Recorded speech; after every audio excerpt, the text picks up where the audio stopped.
প্রতিদিন নতুন নতুন ভালোবাসার গল্প পেতে আমাদের চ্যানেলটি সাবস্ক্রাইব করে বেল বাটনে ক্লিক করুন। কি রে ছোকরা, কি করিস? শরীরের ওপর থেকে সরো। এমন গা ঘেঁষে ঘেঁষে আমার একদম পছন্দ নয়। মেরে সোজা করে দেব। বড়দের সাথে কিভাবে কথা বলতে হয় জানিস না? তুমি আগে বড়দের মতো হও।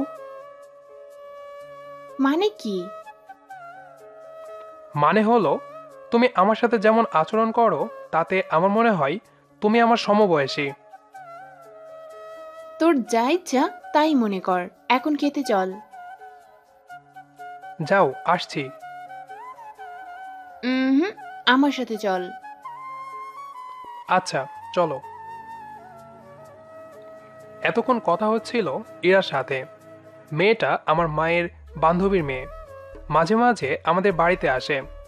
ওরা শহরে থাকে, আমরা গ্রামে থাকি।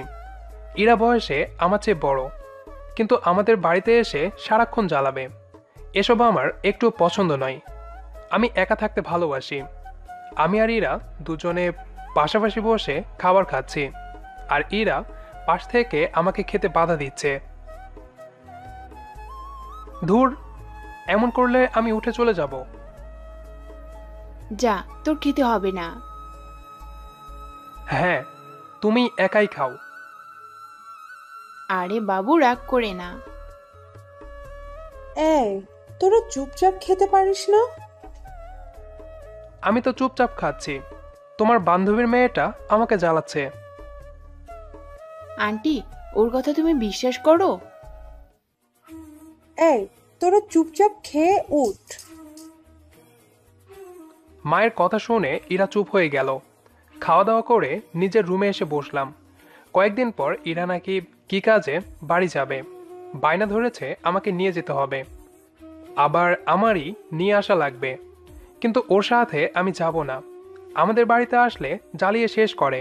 আর ভাবেন, ওর বাসাতে গেলে কি হবে আমার। অনিচ্ছা সত্ত্বেও মায়ের কথায় ইরার সাথে গেলাম। বাড়িতে ঢুকে প্রথমে ইরার মায়ের সাথে দেখা। কেমন আছেন আন্টি? ভালো আছি। তুমি কেমন আছো? জি, ভালো। মা, তোমার জামাইকে আগে ঘরে ঢুকতে দাও। কথাটা বলেই ইরা দাঁত দিয়ে জিহ্বা চাপ দিল। বিষয়টা পুরোপুরি বোঝার আগেই ইরা দৌড়ে রুমে চলে গেল। আমি কিছুটা থতমত খেয়ে ভেতরে চলে আসলাম। এরপর ইরা বেশ কিছুক্ষণ আর আমার সামনে আসেনি। বাংলা কথায় একটা প্রবাদ আছে, কুকুরের লেজ কখনো সোজা হয় না। ইরা ঠিক তেমনই। একটু পরেই ইরা আবার আমাকে জ্বালাতে চলে আসলো। এমন চলতে থাকে আমাদের সম্পর্ক। বেশ কিছুদিন পর ইরা যখন ওর নিজের বাড়িতে ছিল, তখন ইরার মা ফোন দিয়ে বলল ইরাকে নাকি দেখতে আসছে। শুনে খুব খুশি হলাম। পরের দিন মা আর বাবা চলে গেল ইরাদের বাসায়। সারাদিন বাড়িতে আমি একাই ছিলাম। রাতে বাবা মা বাড়িতে ফিরে আসলো। আমি ইরার বিয়ের খবর শোনার জন্য মাকে প্রশ্ন করলাম, মা, ইরার বিয়ে কি ফাইনাল? না। কেন? এখন কিছুই বুঝতে পারছিস না? কি বুঝবো? তোর আর ইরার মধ্যে প্রেমের সম্পর্ক কতদিনের? ধুর, কি বলো? ওর সাথে আমার প্রেমের সম্পর্ক থাকতে যাবে কেন? ইরা তো পাত্রপক্ষের সামনে তেমনই বলল। হয়তো ইরার ছেলে পছন্দ হয়নি, তাই এমন বলেছে। না, ইরার সাথে তোমার বিয়ে ঠিক করে এসেছি আমরা। মানে কি? কেন? তা না হলে ইরা আত্মহত্যার হুমকি দিচ্ছিল আমাদের। তাই বলে তোমরা বিয়ে ঠিক করে আসবে? তো কি করব? মা, ইরা আমার থেকে বয়সে বড়। ওর সাথে কি আমার বিয়ে হওয়াটা ঠিক হবে? তবুও কিছু করার নেই। ইরার মা আমার বান্ধবী। আমি ওকে কথা দিয়ে এসেছি, বিয়েটা তুমি করবে। আমি কিছু না বলে রুমে চলে আসলাম। ওই মেয়েকে বিয়ে করলে আমার জীবন তেজপাতা হয়ে যাবে। ইচ্ছে না থাকলেও বিয়েটা আমার করতে হবে, কারণ মা বাবার বাধ্য ছেলে আমি। বিয়ের ডেটটা খুব শীঘ্রই, মাত্র 3 দিন পর। আপাতত 3 দিন শান্তিতে থাকা যাবে, কিন্তু এই শান্তির মা আমার বিরুদ্ধে। হ্যালো। হ্যাঁ বাবু, কি করছো তুমি? ওই, বাবু কিসের? আর হঠাৎ তুমি করে বলছো কেন? এইটা কি বলছো? 2 দিন পর আমরা বিয়ে করছি, তখন তুমি আমার স্বামী হবে। স্বামীকে তো তুই করে বলা যাবে না, তাই আগে থেকেই অভ্যাস করে নিচ্ছি। এই, তোমার একটু লজ্জা নেই? আমি তোমার থেকে ছোট না? তাও আমাকে কেন বিয়ে করবে তুমি? তোমাকে আমার ভালো লাগে, আর তোমাকে আমি ভালোবাসি, তাই বিয়ে করব। বিয়ে হোক, তোমাকে মজা বোঝাবো। ওহ, কি করবি? উল্টাপাল্টা কিছু করলে মেরে তক্তা বানিয়ে দেব। সেইটা তখন দেখা যাবে। ঠিক আছে বাবু। হুর। অবশেষে আমার আর ইরার বিয়েটা সম্পন্ন হলো।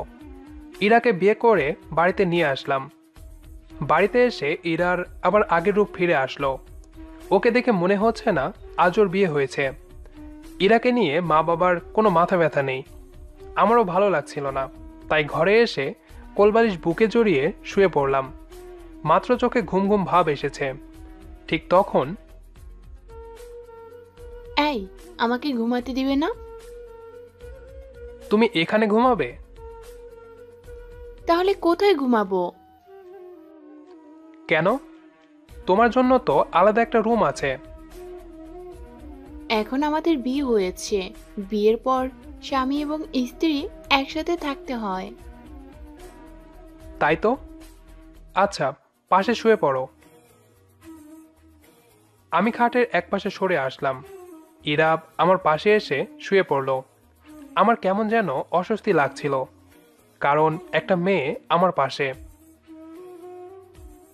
ওই, তুমি কি কোলবালিশকে বিয়ে করেছো?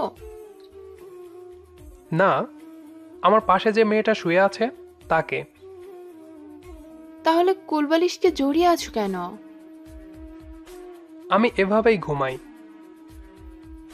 আমি জানি, তবে এখন থেকে আমাকে জড়িয়ে ধরে ঘুমাবে। দুঃখিত, আমি পারবো না। ঠিক আছে, আমিও দেখব। Okay, good night. Bad night. Okay. 8-10টা ছেলের বিয়ের পর প্রথম সকালে যেভাবে ঘুম ভাঙে, আমারও তো এমন ইরা চুল থেকে ঝরে পড়া জলে ঘুম ভাঙল। ঘুম থেকে উঠে নাস্তা করে আড্ডা দেওয়ার জন্য যাচ্ছিলাম। ইরা পেছন থেকে টেনে ধরল। কোথায় যাওয়া হচ্ছে? সেইটা তুমি ভালোই জানো। এখন থেকে বন্ধুদের সাথে আড্ডা দেওয়া চলবে না। কয়েকটা কথা বলি, মন দিয়ে শোনো। তোমাকে আমি নিজের ইচ্ছায় বিয়ে করিনি, তবুও তোমাকে মন থেকে মেনে নিয়েছি। আর তোমাকে বিয়ে করেছি মাত্র 1 দিন। আর বন্ধু, আমাদের 15 বছরের বন্ধুত্ব। আমি আশা করি আমার বন্ধুত্ব নিয়ে কোনো কথা বলবে না। কথাগুলো বলেই বাড়ি থেকে বেরিয়ে আসলাম। আমরা বন্ধুরা মিলে সকালে কিছু সুবিধাবঞ্চিত ছেলে মেয়েদের পড়াই। দুপুরের দিকে বাড়িতে ফিরলাম। আসতেই মায়ের বকাবকি শুরু। ফোন সাথে নিয়ে যেতে কি হয়? সেই সকাল থেকে ইরা না খেয়ে বসে আছে। কেন? তুই খাবি, তারপর মেয়েটা খাবে। বেশ অবাক হলাম। যে মেয়েটা আগে আমার খাবারের থেকে খাবার নিয়ে খাইতো, সে আমার জন্য খাবার নিয়ে অপেক্ষা করছে। আচ্ছা, তুমি খাবার দাও, আমি ইরাকে নিয়ে আসছি। আচ্ছা। রুমে এসে দেখি ইরা টিভি দেখছে। আমি স্নান সেরে আবার রুমে আসলাম। তুমি এখনো খাওনি? না, তুমি বাইরে আসো, আমি তোমার খাবার রেডি করছি। আচ্ছা। অতঃপর আমি আর ইরা খাওয়া দাওয়া করলাম। এভাবেই চলছিল। আমি ইরাকে কড়া কথা বললেও ইরা তা কানে না নিয়ে আমার খেয়াল রাখতো। সপ্তাহখানেক পর বলছি, একটু মার্কেটে যাওয়ার দরকার ছিল। তো যাও। তোমার সাথে গেলে ভালো হতো। আমার সময় নেই। কোথায় যাচ্ছ? হ্যাঁ, একটু কাজ আছে। একটু তাড়াতাড়ি বাড়িতে ফিরে আসবে প্লিজ। আচ্ছা, চলো তোমাকে মার্কেটে নামিয়ে দেই। ইরা কথাটা শুনে বেশ খুশি হলো। ইরাকে মার্কেটে নামিয়ে দিয়ে আমি নিজের কাজে গেলাম। বিকালে বাড়িতে ফিরলাম। বাড়ির ভেতরে ঢুকে দেখি ইরা সেজেগুজে কয়েকটা শপিং ব্যাগ নিয়ে বসে আছে। মা বাবা ওর সাথেই আছে। বাড়িতে ফেরার সময় হলো তোর? হুম। এখন ইরাকে নিয়ে ওদের বাড়িতে যাবি। ইরা কয়েকদিন ওখানে থাকবে। আচ্ছা। ইরাকে নিয়ে ওদের বাড়ির দিকে রওনা হলাম। ওদের বাসার ভেতরে ঢুকে ওর বাবা মায়ের সাথে মত বিনিময় করলাম। ইরা যে শপিং ব্যাগগুলো নিয়ে এসেছিল সেইগুলো ওর মায়ের হাতে দিয়ে বলল, এগুলো তানভীর নিজে কিনে এনেছি তোমাদের জন্য। এই মেয়েটা ওর মায়াতে পড়তে বাধ্য করছে আমাকে। রাতে ইরাদের বাসাতেই ছিলাম। সকালে আবার বাড়িতে ফিরে এলাম। 2 দিন ইরাকে আমার মোটেও ভালো লাগছিল না। রাতে মায়ের কোলে মাথা রেখে শুয়ে আছি। মা, ইরা আমার এত কেয়ার করে কেন? ও তোকে ভালোবাসে, বুঝিস না? কালকে ইরাকে বাড়িতে নিয়ে আসবো। কেন, খুব মনে পড়ছে বুঝি? হ্যাঁ। আরে না, তুমি ঘুমিয়ে পড়ো, আমি গেলাম। আচ্ছা। রুমে এসে পুরনো সঙ্গীকে জড়িয়ে ধরে ঘুমিয়ে পড়লাম। সকালে রেডি হয়ে চলে আসলাম ইরাদের বাসাতে। প্রথমে ইরার মায়ের সাথে দেখা। কেমন আছেন আন্টি? ভালো। তুমি কেমন আছো? ভালো আছি। এত সকালে আসলে যে? ইরাকে নিতে। ইরা কোথায়? ও ঘরে ঘুমাচ্ছে। আচ্ছা।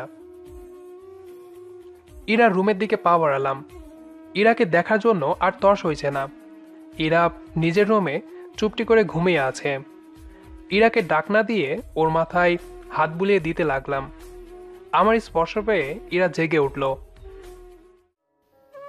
তুমি এই সময় এখানে? ছাদে চলো, কথা আছে।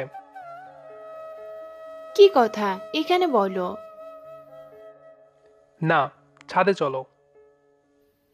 আচ্ছা চলো। ইরাকে কোলে নিয়ে ছাদে আসলাম। এই, কি হয়েছে তোমার? কি হবে? এইসব কি? কিছু না, চোখ বন্ধ করো। আচ্ছা করলাম। পকেট থেকে রিং বের করে ওর সামনে হাঁটু গেড়ে বসলাম। ইরা, আমি তোমাকে অনেক বেশি ফিল করি। তোমাকে ছাড়া আমার এক মুহূর্ত ভালো লাগে না। এটা যদি ভালোবাসা হয় তবে আমিও তোমাকে ভালোবাসি। আর আমি চাই এই পাগলিটা আমাকে ভালোবাসবে। রিংটা ইরার আঙ্গুলে পরিয়ে দিলাম। ইরা আমাকে জড়িয়ে ধরে কেঁদে উঠল। আমিও ওকে শক্ত করে জড়িয়ে ধরলাম। প্রতিটা ভালোবাসা এভাবেই পূর্ণতা পাবে আশা করি। গল্পটি আপনাদের কাছে কেমন লেগেছে সেটি অবশ্যই কমেন্ট করে জানাবেন। আর প্রতিনিয়ত এরকম ভালোবাসার ভিডিও পেতে আমাদের চ্যানেলটি সাবস্ক্রাইব করে পাশে থাকা বেল আইকনটিতে ক্লিক করে দিন, যাতে করে আমাদের ভিডিওর সকল নোটিফিকেশন সবার আগে পৌঁছে যায় আপনার কাছে। ধন্যবাদ সবাইকে।